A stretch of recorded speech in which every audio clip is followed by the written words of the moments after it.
It's time for another edition of reacting to your comments. The best part about making videos is reading all of your ideas, theories, speculation, and stories, so I want to regularly take the time to highlight and respond to them. Also, I wanted to think of a name for this style of video, so I don't have to start every comments video with "it's time for another edition of reacting to your comments." Doesn't really roll off the tongue. I think a Destiny related name would be cool. I had initially thought that maybe Damage Phase might be a funny name for it, but let me know if you have any suggestions down in the comments. Also, last bit of housekeeping, I swear, but we just hit 1,000 subscribers the other day, so thank you. That was a huge goal of mine, and I really do appreciate it. I love doing this. Anyway, grab a drink, and let's talk Destiny.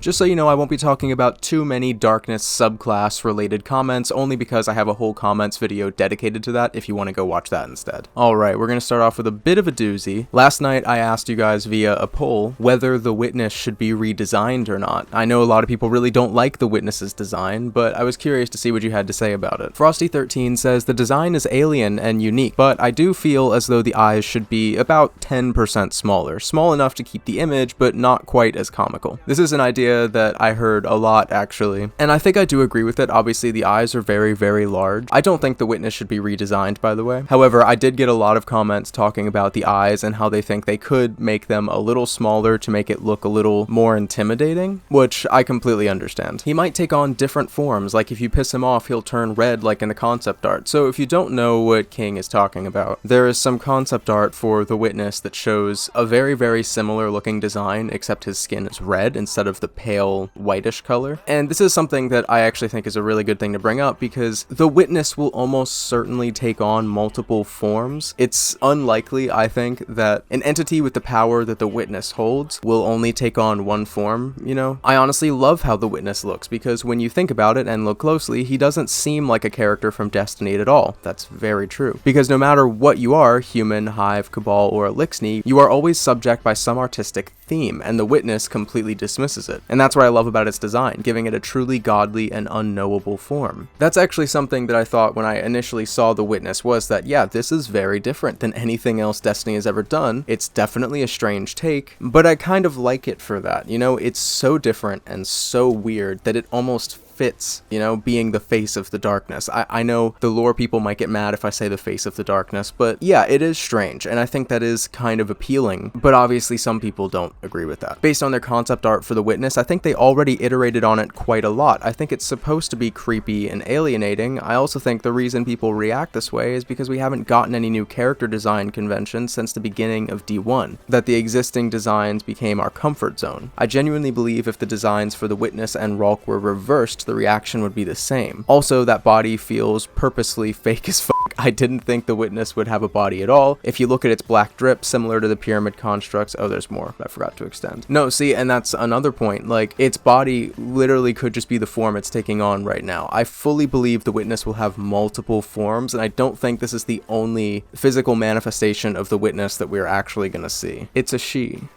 What? The Witness is not a girl. Is the Witness a girl? Is he referring to the Winnower? Other than the smoke faces, I think it's good. May look odd when you can see it in full because the smoke is many times larger than its body, but the rest of the design is very otherworldly and unsettling, which is perfect. Yeah, when you look at it through the lens of it's supposed to be otherworldly and unsettling, I think the design becomes more palatable. Because look, if you were to ask any Destiny player what the face of the darkness would look like, they would probably describe some, jagged, badass, scary looking being. The Witness is not really that. I mean, you could say it's scary because it does look kind of scary. Clearly, this is the vibe Bungie wanted to evoke from the darkness. So if this is what they were going for, that's totally fine by me. I don't mind either way, but as long as he looks like Megamind, I am cool with that. Yeah, when I first saw that people were comparing the Witness to Megamind, it didn't even cross my mind, no pun intended, that they looked so similar until I saw a side by side and I was like, wow, that is... Okay, the Witness is formless, so it can take whatever form it wants, so I like its current form, but the winnower, the blanket lady, who is she? Is she the witness's true form? No, it's formless, so it doesn't have a true form. Is it the form it takes to grant salvation, or a different entry altogether? Here's a comment underneath that: the witness and the winnower are the same, the veiled lady is just another form it takes. Someone else says, I don't think the witness and winnower are the same. The winnower is the darkness, or at least a metaphor for it, whilst the witnessed is the voice for the darkness. I could be wrong though. So this is something that has really confused me, and I'd like to hear more people's thoughts on this. Are the witness and the winnower the same? I'm of the mindset that they're not, because that just seems very confusing from a storytelling perspective. Why would you have two entities closely related to the darkness, both of which have names that start with a W, but give them different names and different appearances if they were meant to be the same thing? I feel like the winnower is a different character entirely, or maybe is a disciple of the witness. I don't know if that makes sense from a lore perspective, but yeah, really curious to see what they end up doing with that veiled statue. When Thanos was teased early on, he looked a lot different from the finished product. Some slight changes to the witness wouldn't be bad at all, but it would totally make sense if he had different forms too. Yeah, no, that's a very, very good point, honestly. Alright, moving on from that, this is a comment from under the Gambit video. Tenacious Biscuit says, Gambit is the bad guy you love to hate in a show or movie. God damn, I hate him with all my being, but if he wasn't there or abruptly got removed, I'd kick and scream about it. Honestly, the easiest way to make Gambit more enjoyable, remove the ability to bring a goddamn Galahorn. So this is something that's pretty interesting. How do you think the Destiny community would react if Gambit was removed? I honestly don't know, because I know we don't like to see content removed, but a large portion of the player base just doesn't play Gambit. I don't think Gambit should be removed, by the way, but it's an interesting idea. This isn't related to Gambit, but it's under the same video. I just had an amazing theory for the final shape expansion. What if it's the combination of the light and dark, like the Traveler and the Witness become one? I like the idea, but it seems unlikely just because of how feverishly the Witness seems to hate the Traveler. You know, there's so much history there that unless it was against their will, I don't think they would willingly, you know, merge with each other, but it is an interesting concept. Okay, so Wolf Rose Frost leaves a very long comment that goes very in depth, so I'll sum it up for you, because I do think he has a lot of really, really interesting points. Essentially, he throws out a few more Gambit modes that have focuses in PvE, PvP, and then of course a combination of both. The main gist of it being that giving more ways to play Gambit in more so the style that you want, whether you want more of the PvE aspect or more of the PvP aspect, or if you really do just want, you know, the perfect middle ground, then you could just go play the way you want. He also does talk about the role-specific armor and giving it more of an impact on the game itself, which obviously that's an idea. I really think Gambit should have stuck with the role armor. I think we should be playing more into the roles, not detracting from them. I'm one of the 3 Gambit enjoyers, and I understand your sentiments. I feel like they've already made an incredible version of Gambit, that being Gambit Prime, and bringing some of its aspects back would enhance the experience. For example, at the very start of the match, all 4 players are randomly assigned a role, or they get to choose. The deal is that everyone is free to play as they wish. However, by fulfilling your given role and achieving certain objectives, you can either benefit your team or slow down the enemy. Yeah, I actually really like that. That's an interesting ideology to be coming into Gambit with. A Reaper killing multiple enemies without dying in quick succession can give everyone a significant ability and super regen buff. A Sentry wiping all blockers immediately after they're sent briefly makes everyone's deployed blockers upgraded. Small ones become medium, medium to large, and large to giant. Collectors can stack a small overshield with each mote collected, and have the previously existing ability to deposit giant blockers. Invading kills spawns generous amounts of special ammo back at base. Killing an invader as an invader spawns a heavy brick for your team. Yeah, no, I think those are all really, really good ideas. Again, leaning more into Gambit's strengths, I think is actually how you could go about saving Gambit and making it fun again. Drifter is one of the best characters in Destiny. I think his mode should get more love from Bungie. Yeah, I completely agree. We'll touch more on the Drifter later as a character, but he is such an interesting character with just a really interesting place in the overall story. I think he's been really underutilized, if I'm being totally honest. It would be nice if Gambit had different modes, maybe a free-for-all where everyone is on the same map and whoever banks the most motes wins, or maybe a race between 2 teams to see who can kill the most enemies. Add some variety. Yeah, again, like adding in more variety to the Gambit playlist, because right now it's all just the same. I mean, even Crucible and Strikes to an extent, but that's a whole other discussion, have variety. I agree with your idea that they should have a competitive playlist in Gambit like Grandmasters are to Strikes and Trials is to Crucible. I guild my Gambit title each season, but I stopped playing the game mode completely after that. I'd rather spend my time doing GMs, raids, and trials for better adept loot and competitiveness. The reason most people have a bad experience playing with blueberries is because the blueberries are not playing the objective. They're trying to finish their bounties and don't care if they win or lose. That's a very good point that I forgot to bring up in the video, the bounties. That's the truth. Nobody wants to invade or kill the invader, they just mindlessly kill things to get their 15 moat deposit and finish their bounties. I could easily get 70 kills in a game, but I have to kill all the blockers and invade since no one wants to do it. If Gambit had a competitive playlist, then people would play the objective. Yeah, no, that's why I brought up, that Trials of Osiris style game mode, because there are people who really do like going hard in Gambit and would do it if it was an option. But when you're playing with random people, or if you don't have a team of people to play with, again, it's just not fun, because like he mentioned, look, the only reason people really play Gambit is to complete their bounties, get their powerful or pinnacle drops for the week. I know whenever I play Gambit, I'm going in with whatever loadout I need and literally just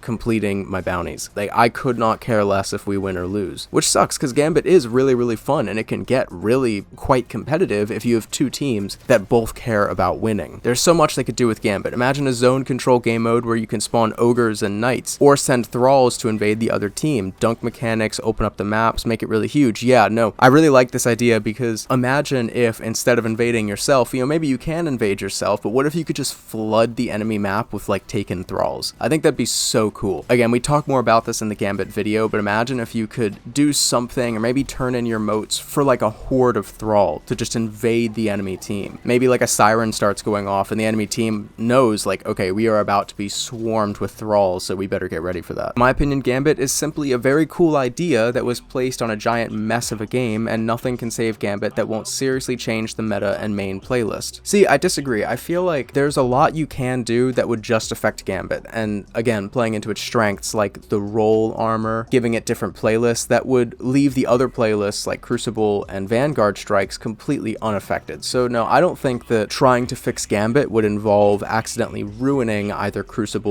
or strikes or whatever else. Legit, Gambit Prime and the Reckoning was so fun. I forgot about the Reckoning. I really hope they bring it back. That could really fix it. Yeah, no, Reckoning was really, really fun. I mean, Menagerie, Reckoning, people love those kinds of activities. So if they get the chance to bring it back, I would see no problem with that. These are comments under the Forge mode video. I think Forge mode would add an extreme amount of replayability to Destiny. Near the end of seasons, I'm only getting on 3 times a week to raid with my buddies, but outside of that, I have literally no desire to play the game. Yeah, I think a lot of us fall into that category. The amount of fun I've had with Forge mode in Halo and the Overwatch custom games is crazy. It's unlikely, but let's be real, it would make the game way more fun. I completely acknowledge that Forge mode in Destiny will probably never happen, but man, if it did, I mean, people would have more reason to play Destiny than to just get loot. We'd be playing it for the custom games. Oh man, I wanted a Forge mode since Destiny 1, like imagine fan-made raids and dungeons, even PvP maps, and Gambit. Okay, maybe not Gambit.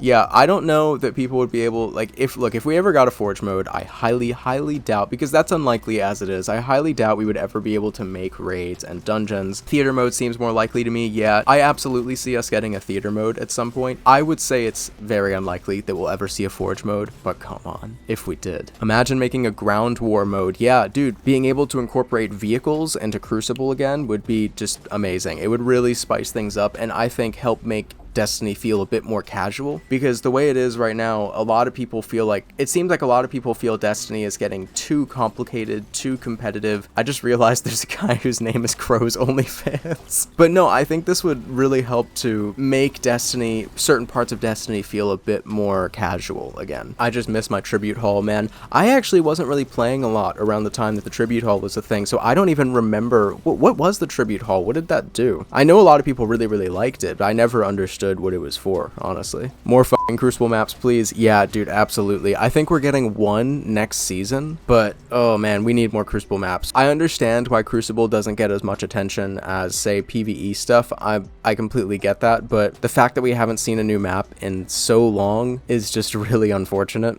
Tootsie Roll. Alright, this is a comment under the Lightfall prediction video. I have a few thoughts about this. One, I personally think the Traveler will be corrupted and the city will become the new destination, filled with each enemy race, except for Vex, controlled by the Witness. I really like that idea. Savathun will obviously be on our side in some way, but not all Lucent Brood will be on her side with us, i.e. Hive Dredgens. That would be a really good way to keep them in the loop in terms of gameplay, because one of the big things we discussed in terms of Savathun coming back was that the Lucent Brood would probably necessarily go away, but if there were Hive Dredgens, then yeah, they wouldn't have to go away. Like you said, no one will die in this expansion. Yeah, I completely agree with that. I have my own idea on this. I think the next two subclasses are Blight and Veiling. Blight taken power in Lightfall, Veiling in Final Shape. I don't actually know what Veiling is. New enemy race could be a stronger Taken, like how the Scorn or zombified Fallen. We could have people who were caught by the pyramids when the planets were veiled. That's interesting. Ooh, that's really interesting. Raid could be set inside the corrupted Traveler, fighting whoever lies within it. Again, if there was a raid set inside the Traveler, that would be incredible. Don't know why we would be in there, but it would be really, really cool. King's Fall is the only raid that makes sense to return. Yeah, I totally agree. We have gotten new Hive enemies that could be used in the remake of the raid. Yeah, I would imagine he's talking about the Lucian Brood. SIVA shouldn't return. It's cool, but a bit too OP story-wise. I'd say if it does, put it after the Final Shape and add more subclasses after Final Shape as well. Yeah, I don't think SIVA is going to come back. It just seems like it would fit really awkwardly into the story right now, and it's kind of unnecessary. New rarities don't really make sense unless they change how exotics work inventory-wise, in my opinion, which I would prefer not to happen. Oh no, which I would prefer to happen. I do think we're going to see a new rarity at some point. I don't think it's going to be in the Final Shape, but I feel like a new rarity is kind of inevitable at this point. Whatever form that new rarity takes. It doesn't necessarily have to be rarer than exotic or anything like that. In all honesty, I think Lightfall will be about the Witness gaining power over the light, forcing us out of the city and maybe into an abandoned Leviathan, or let us have our own ships. Oh, please, man. Please give our ships more uses than just being in the background of loading screens. That would be so cool. We could learn how to take during the campaign, and it could be used similarly to corruption and concept. Yeah, there's a lot of people saying they think the next subclass is going to be Taken related, and we'll touch more on that later. If one of the upcoming seasons features Rasputin, which I think is very likely, maybe he could teach us how to use SIVA as some sort of new seasonal mechanic or gimmick. Not really like a subclass, but more like Deep Sight. It would be awesome to have SIVA themed weapons and armor again too. That's a really neat idea. I never actually considered that we don't necessarily need a SIVA based subclass to get SIVA related abilities or gimmicks like you call them. That's really cool. Rather than a new location, I think the 3 vaulted moons / planets, Io, Titan, and Mercury, will come back like Mars did with Witch Queen, but instead of being the old versions, they'll have been altered through their time under the hold of the Witness. The extent to which they've been changed would likely be way more substantial than Mars due to them being gone for longer. Yeah, again, I don't want them to introduce a new location in the Final Shape. I think we need more love given to the older locations, and if that means the 3 vaulted locations coming back, I'm totally okay with that. Imagine we get a raid going inside the Traveler, your pale heart holds the key. Yeah, no, that would be so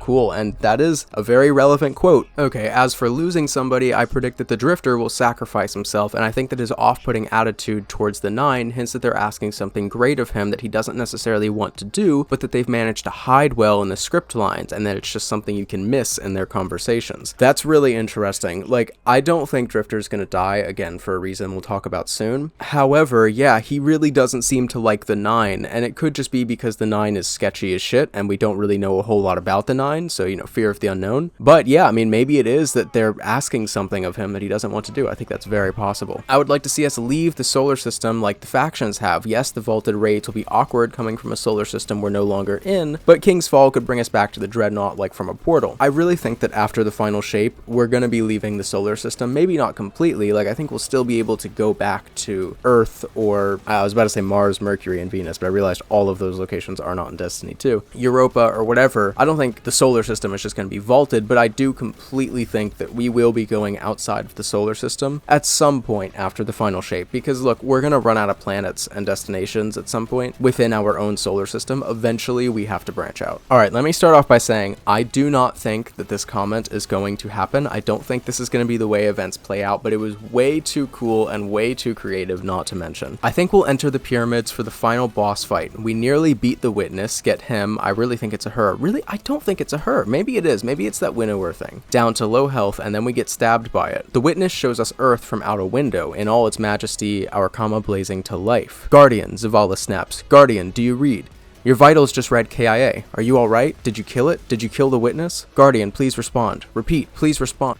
Earth, our home, home of the last city, the last bastion of mankind and the light, explodes.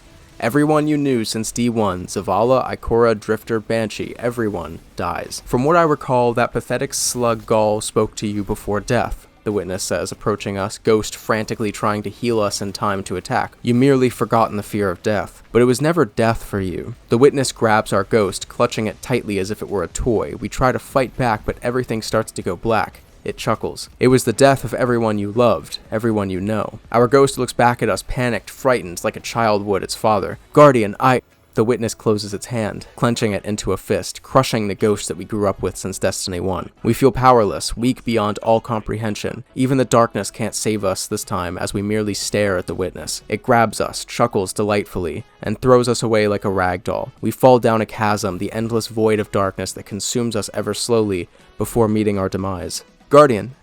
Hey Guardian, yoo-hoo, wake up buddy. Our Guardian wakes to a familiar voice, a voice we haven't heard for a long time, a light slowly seeping into our vision. For a brief moment we think it's our ghost, that somehow it survived, but only see the light of a cavern as we fully awake, our wound mending. Finally buddy, I thought you wouldn't wake. That wound was some messy stuff. Pretty sure you were gonna die on me there a couple times. That voice is familiar, as the language, as is the slight drawl. The figure cloaked in rags, a gun rested in his hands, a gun solely known as the Ace of Spades. Cade? The Guardian asks, its voice dry. Sorry, you must have me confused with someone else.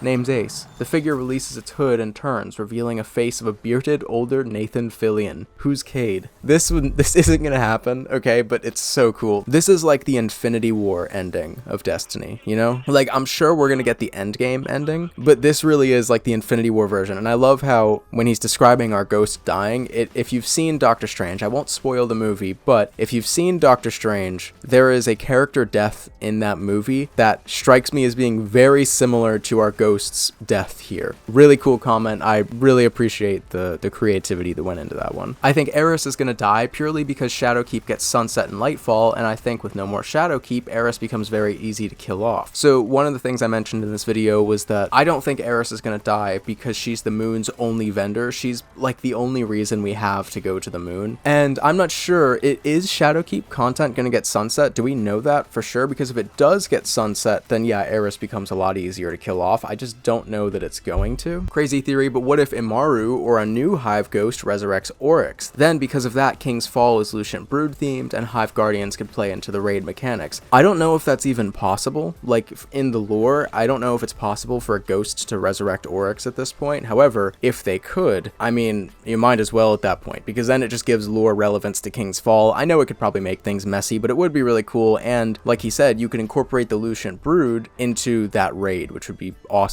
Can't wait for the world to know that Guardians are actually the real bad guys of this whole story. Wouldn't that be a twist? I mean, if that happened, then Game Theory called it from day one, but I don't think that's gonna happen. It's possible. I don't think Guardians would be the antagonist. It's possible that the Traveler becomes the antagonist, but Guardians, I don't know about that. Okay, this is under the last comments video pertaining to Darkness subclasses. After reading all of your guys' reasoning and ideas on the matter, I think there's a very real chance that a Taken subclass is the third subclass at this point. We receive our Darkness subclasses from the Dark Vanguard, those who aren't afraid to dabble with the darkness and are already teaming up. The Dark Vanguard are the Stranger, Stasis, Eris Morn, Corruption or Poison, and the Drifter, Blight or Taken. We already know Eris practices Hive magic. It would just take her to delve deeper into teachings to find something we could use against the darkness, and the Drifter is the resident expert on the Blight or Taken. For Taken, we have guns in the Kinetic slot, Malfeasance and Witherhoard. Yeah, so before we talk about the Dark Vanguard, I think it is important to remember that so far, it seems like the idea behind Darkness abilities and damage types is that all of them are kinetic, and he raises a very good point. Malfeasance and Witherhoard lie in the Kinetic slot, as does Thorn and Osteostriga, so you definitely have reason to believe that Taken or Blight energy could be pertaining to a new Darkness ability. Now let's talk about the Dark Vanguard, because that's something I really want to talk about, but you can't necessarily make a whole video on. The Dark Vanguard, I don't know if it's ever been mentioned within the lore of Destiny, but it's an idea that fans have kind of started to toss around since Beyond Light. Specifically, in Beyond Light, you see Eris Morn, the Drifter, and the Stranger spending an awful lot of time with each other. They even share a cutscene together where the Stranger, and I think Eris at some point, use Stasis to defeat a bunch of Fallen. And even when you just look at them, they just look like they could fit this Vanguard style of hierarchy. And the Stranger has been the one that gives us Stasis. Eris would make so much sense to give us Corruption, and then the Drifter could be the vendor for whatever the third subclass is. Now, if this was true, look, I had originally thought that the third subclass would be some sort of red Nightmare or Blood SIVA based subclass. However, if this Dark Vanguard idea really is coming into fruition, it seems very likely to me that it would be Taken as the third subclass, because the Drifter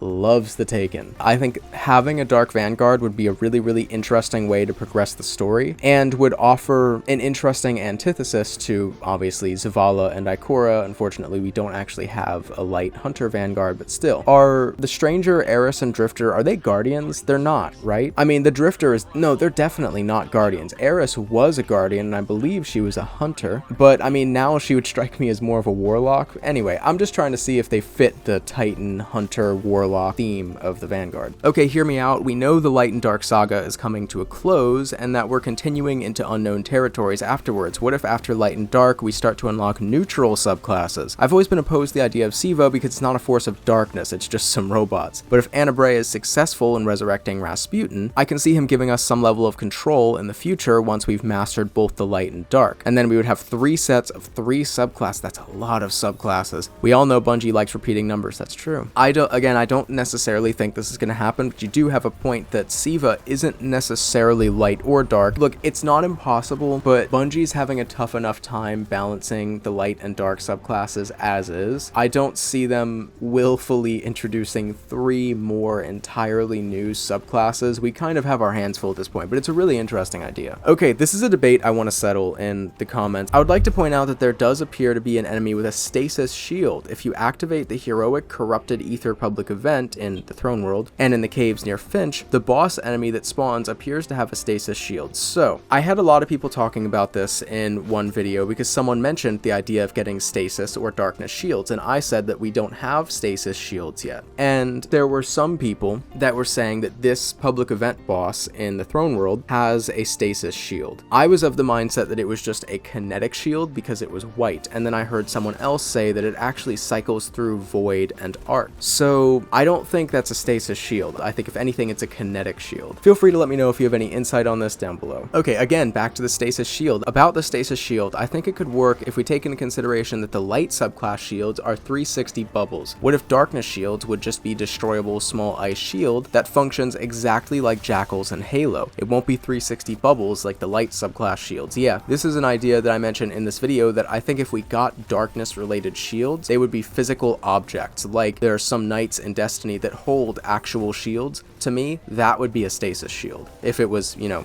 ice. This is under the video about a new rarity in Destiny. I think the only reason they didn't put stasis on the Cold Heart was because it wasn't darkness while stasis is, and I think it would be cool for a red rarity weapons that we modify with SIVA, like any legendary gets modified to SIVA damage, and would work really well with Outbreak Perfected, kind of like Deep Sight. Some legendaries drop as a red and purple engram and are modifiable with SIVA. That would be really cool. That'd be an awesome way to bring in SIVA, actually. Just make it like almost like a mod that you can put on your weapons. That would be awesome. I could totally see them doing that. And as for Cold Heart, yeah, so I made a joke about how Cold Heart for some reason isn't stasis, and I still don't completely understand why it isn't stasis. However, I did get a comment, I couldn't find it, I forget who posted it, but they explained why Cold Heart isn't stasis, and it was a really good explanation. They also explained that if anything, it should be nuclear, which I thought was really interesting. I don't think a rarity above exotics should be a thing, but it would be cool if crafted legendary weapons were red. They do already have that red border, which I think kind of confuses some people because at this point we have masterworked borders and red borders, and honestly making them red might be even more confusing. If a rarity is introduced into the game, it would be an adept rarity where while you can't change what is on the gun, you can enhance the frame as well as the 3rd, 4th column perk, along with adding a memento that can be leveled up. Man, I still don't understand mementos. I just got my first memento from going flawless, which is a video that just came out. I need to actually like experiment with it. I don't really understand what mementos are. With a few exceptions, exotics to me feel extremely lackluster, and I just don't get excited when I find one. Okay, I don't think they're lackluster, but I completely feel you on the second part. A new rarity could possibly add a new level of excitement, but it would have to be developed really carefully. I completely agree. As they would need to be rarer and therefore better than exotics. I don't necessarily think they need to be better than exotics. I point towards Borderlands in this video and their pearlescence. Pearlescent weapons are not better than legendary weapons. Some of them are, but the vast majority of them aren't necessarily better than legendary weapons in Borderlands. They're just very unique, and I think Bungie could do something like that. Then again, you could argue that that's what exotics are. Without breaking the sandbox, I actually don't think it'll happen, to be honest. Yeah, I don't think it'll happen either in that way. I do kind of hope it does, to be honest. Okay, we're almost done. I think this could be something like the Iron Axe or the Rasputin Spear from the Warmind DLC, and the heavy slots and heavy ammo is replaced with rarer ammo. This would help keeping them from being overpowered and dominating in PvP as well. Yeah, something like bringing relics into the inventory could be an interesting way to introduce a new rarity, if you want to call it that. I don't know how that would work or if they'd even be viable, but it's a really good idea that I thought I'd mention. Crazy idea, I love crazy ideas, with the final shape and basing off your ditching supers idea. So I mentioned that I think in the final shape it's possible that we lose our supers and our abilities. I don't think that's going to happen. I was just mentioning it for conversation's sake. What if it has to, so that you could be, what if you could go to the relic in the Enclave or something like that and shape your Guardian, Ghost, or Soul? Way out there kind of idea, but a possibility. And with the red rarity weapons could give some kind of ability to the shaping of the soul or making your own Guardian. Look, I am expecting some form of huge shakeup after the final shape, whether it will be, you know, further Guardian customization or playable Elixni. I'll talk about that a little bit more in a future video. I think we're going to see some sort of big shakeup to the space of the game. I doubt they'd remove the abilities / supercharges, seeing as they're putting so much effort into improving them now. I 100% agree. I don't actually think they're going to remove abilities and whatnot, but I think whatever they do, it's going to have to tie into the story in some way, so I'm curious to see how they handle it. This is under the 6 Idiots versus Vault of Glass, and he says, correct me if I'm wrong, but is that a zombies track? It is, my friend, it is a zombies track. Someone else said, yo, I just stumbled across your channel and I think I've played with you before, and I was very curious, so I asked when that might have been. And he said, it was one time where you LFG'd 2 at the 3rd encounter of Vow, if it was indeed you. I really hope that wasn't me, because I remember that, and if you were a part of that team, that was an absolute train wreck. That I recently ran Vow with a very similar group of people that I do in this Vault of Glass video, and it was an absolute train wreck, so I really hope we didn't waste your time. This is under the New Light to Vault of Glass journey video. Craziest thing about this is the fact that she got an exotic sparrow from the first Eververse engram on her account. I know, right? And it's such a cool sparrow. I was really jealous of that. You should have tried to gun for 100 recovery on the armor. I really should have. Honestly, I wasn't looking at stats at all, but that's actually a really good idea. I'll have to suggest it to her. All right, finally, this is under the Is Destiny 2 too complicated video. Someone commented and they said, I was Sherpaing Vogue and 3 people, myself included, knew what to do. The 3rd dude was all, you don't have sleeper? To this other dude, because it was a sleeper meta or something. To which someone said, meta this, meta that, have you ever met a girl before? And that cracked everyone up. Dude, that is hilarious. That brings me into my little viewer question of the day. What is your funniest raiding story, or one that you can recall? Because I know we all have had some pretty funny raid moments or Crucible moments or whatever, but anyway, let me know what's a fun or funny raid moment or story that comes to your mind. I'd love to hear them. Anyway, I know that was a longer video, so if you made it to the end, what are you doing? I really appreciate that. Like I said, also, if you have any name suggestions for this type of series, let me know down below. I would love to hear them, as I fully intend on continuing to do stuff like this. Anyway, thank you so much for hanging out, and goodbye.